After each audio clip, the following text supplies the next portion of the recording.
Gülten Kışanak'la başlayalım. Şimdi şöyle bir durum var. Yani uzun bir süredir, 2 yıl oldu son süreci konuşuyoruz.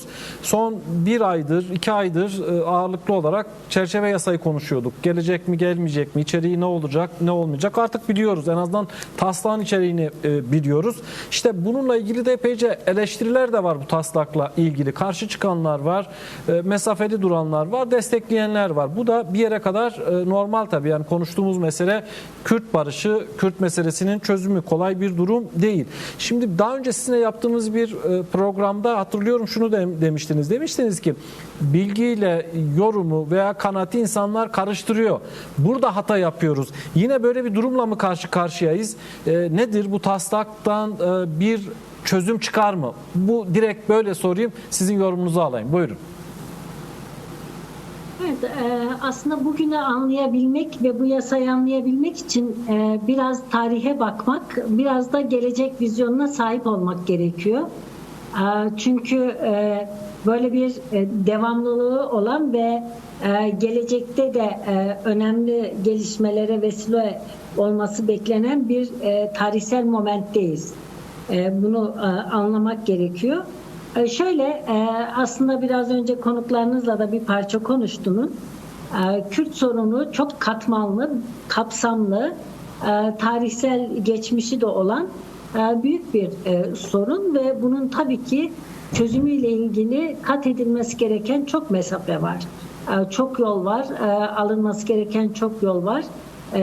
Yani biz kısmen Kürt tarihine baktığımızda İşte Mirlik dönemlerinde, Osmanlı İmparatorluğu döneminde ya da Selçuklular döneminde siyasi ortaklıklar, siyasi ittifaklar kurulmuş olmasına rağmen aslında biz Medlerden sonraki Kürt tarihini örtük bir Kürt tarihi olarak görüyoruz.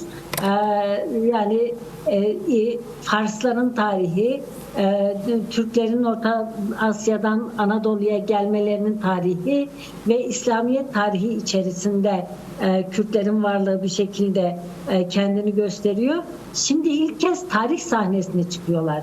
Küresel tarih sahnesine çıkıyorlar ve hukuk zemininde bir yol açmaya çalışıyor Kürtler kendisine.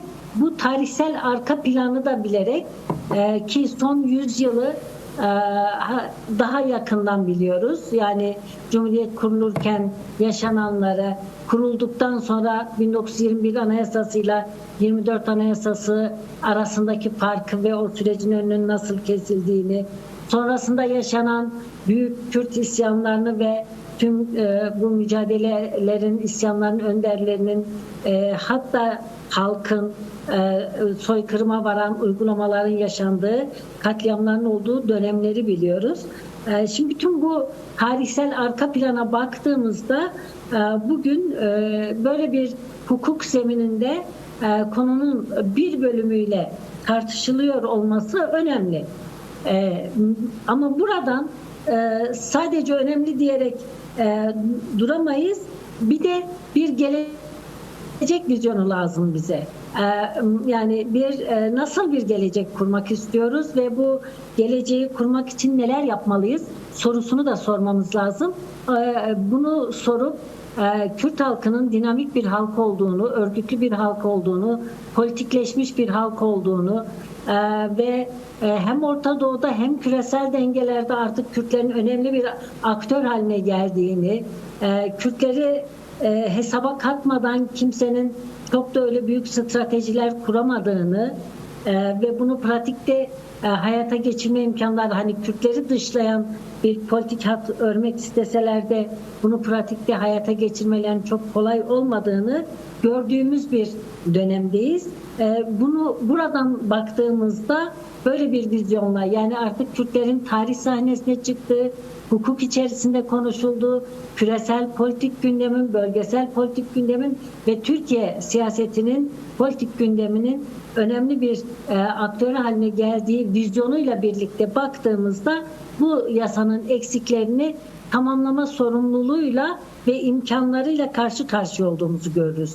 Yoksa bu yasayı sadece kendi maddeleriyle alıp yorumlamaya kalkışsak tabii ki çok eksikleri var. Uzunca bir zamanda bu konuyu konuşuyorduk. Hepimiz bu yasanın bütünlüklü olması, kapsayıcı olması, sınırlama getirmemesi ve demokratikleşme konusunda daha güçlü bir perspektif sunmasını bekliyorduk. Özellikle Sayın Öcalan'ın bu konuda ki rolü, yapıcı tutumu, ön açıcı vizyonu itibariyle daha özgür koşullarda olup bu süreci daha güçlü bir şekilde, daha hızlı bir şekilde yürütmenin imkanlarına kavuşturacak bir yasa olması gerektiğini söyledik. Bu yönleriyle eksikleri var ama önemlidir. Dediğim gibi yani tarihsel arka planıyla baktığımızda bugün gelinen bu aşamanın, bugün atılan bu ilk adımın yani tarih sahnesine çıkma ve tarih sahnesinde bir özne olarak var olma mücadelesinin bir halkın önemli bir adımıdır. Ama daha mesafe kat etmemiz gereken çok yol var. O nedenle dediğim gibi olması gerekenler var. Bu olması gerekenleri söylemek yetmez. Bunun sorumluluğunu üstlenmek gerekir. Eksikler var. Bunlara işaret etmek gerekir. Ama bir mesafe kat edebilmek için, bir adım atabilmek için de bu yasanın çıkmasını önemsemek gerekir. Bunları böyle birbirini tamamlayacak boyutlarıyla ele almak gerekir diye düşünüyorum. Cengiz Çandar şunu söyledi, yani bu Kürt sorununun çözümü değil, Kürt sorununa giden yolun başlangıcı olarak ifade etti. Aslında birçok yorumcu veya siyasetçi, gazeteci de benzer yorumlarda bulundular. Şimdi bu tabii bugünden yarına beklenmiyor Kürt sorununun çözümü ama işte eleştirilerin de odak noktası bu biraz. Kürt meselesiyle ilgili bir şey yok taslakta.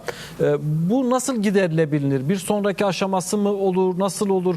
Bu konuda neler söyleyebilirsiniz? Yani nasıl bir yol izlenmeli burada? Şimdi Kürt sorunuyla ilgili dediğim gibi çok boyutlu, çok kapsamlı bir mesele.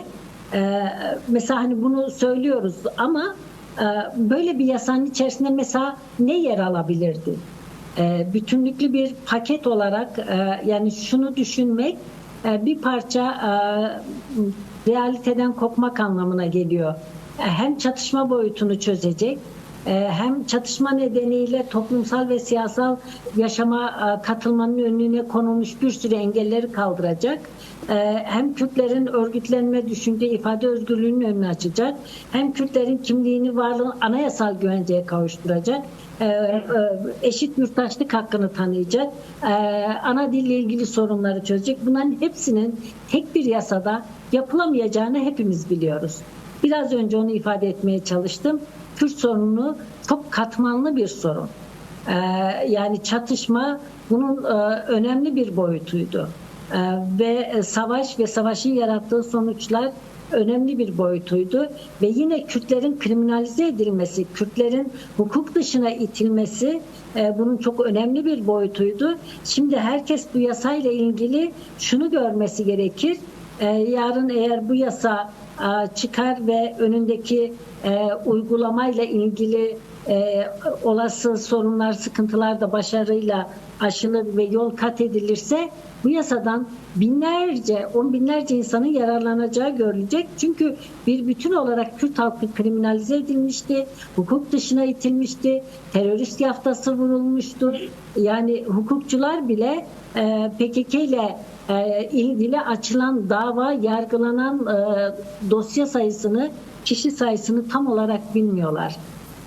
Yani bir 8 Mart'a katılan, bir Nevroz'a katılan, köyündeki bir baskına karşı direnen, bir sosyal medya paylaşımında bulunan, bir konuşma yapan binlerce, on binlerce insan, belediye başkanı olan, milletvekili olan, işte hayatın herhangi bir alanda şarkı söyleyen, kültürel alanda faaliyet yürüten, basın yayın alanında faaliyet yürüten binlerce insan kriminalize edilmişti. Yani bir bütün olarak Kürt halkının tüm toplumsal dinamikleri sekteye uğratılmak, çalışması engellenmek, örgütlenmesi dağıtılmak üzere bir terörle mücadele kanunu adı altında sürekli bir taciz halindeydi halkımız. Yani bunları ortadan kaldıracak olması çok büyük bir şey olacak. O nedenle yani Kürt sorunu dediğimiz mesele tabii ki bir halkın siyasal statüsünün, kimliğinin, yönetime katılma hakkının, ana dil hakkının teslim edilmesiyle ilgili en nihayetinde anayasal bir sorun. Bu hani böyle bir yasayla çözülemeyeceğini herkes biliyor ama bu bir adım. Sayın Öcalan'ın hani 1000 kilometrelik yol bile bir adımla başlar sözü bu anlamda gerçekten tarihsel bir söz. Yani o adımı atmazsan sürekli gözünün önünde o 1000 kilometreyi büyütürsün ve gidemeyeceğini düşünürsün. O yolu yürüyemeyeceğini, çok uzak olduğunu, erişemeyeceğini düşünürsün. Ama bir adım arkasından bir adım daha bu yolu yürümek ve menzile ulaşmak da ki insanlık tarihi açısından baktığımızda özgürlük ve eşitlik mücadelesi de öyle hani falanca noktaya geldik bitti denilebilecek bir mücadele de değil. Toplumsal bir mücadele, varoluşsal bir mücadele. İnsanlık var olduğu sürece iyiyi, doğruyu, güzeli arayacaktır. Kürt halkı da bir halk olarak kendisinin gelişimi önündeki engelleri kaldırmak için sürekli bir mücadele halinde olacak. O anlamıyla bu yasayı kendi boyutları içerisinde konuşmak ama olması gereken bundan sonra bu ilk adımı attık. Bundan sonraki olması gerekenlerde daha güçlü şekilde tartışmak, olanaklarını açığa çıkartmak, politikasını yapmak, toplumsal gücünü açığa çıkartmak ve hayata geçmesi için mücadeleyi güçlendirmek gerekir. Bunları ifade etmek istiyorum ve şunu unutmadan yapmak lazım. Bu yasa birkaç gün mecliste tartışılarak büyük bir ihtimalle kabul edilecek. Yani yasaya verilen imza sayısı dikkate alındığında destekleyen siyasi partilerin ya da milletvekillerinin sayısı dikkate alındığında bu yasanın önümüzdeki 1-2 gün içerisinde genel kuruldan da geçerek yasalaşması büyük bir ihtimal.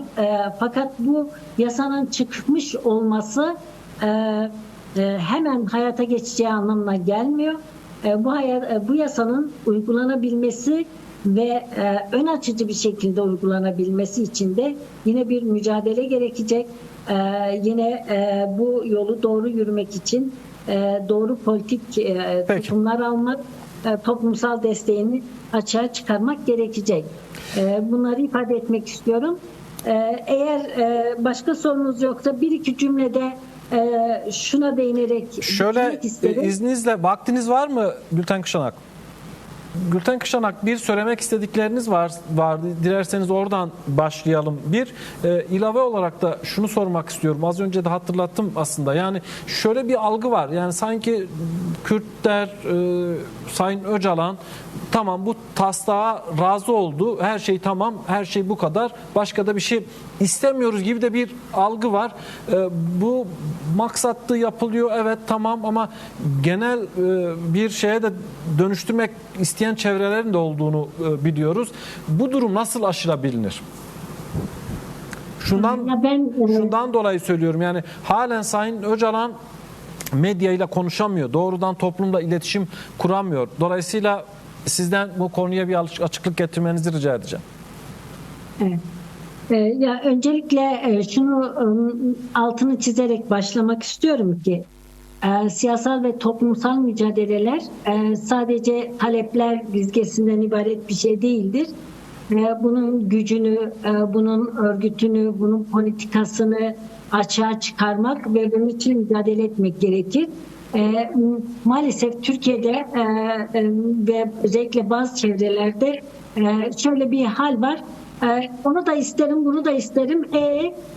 İstersin de ne yapıyorsun? Sorusunun cevabı yoktur. Yani çocuklar sadece nasıl temin edileceğini bilmeden bir şey isterler, sadece isterler.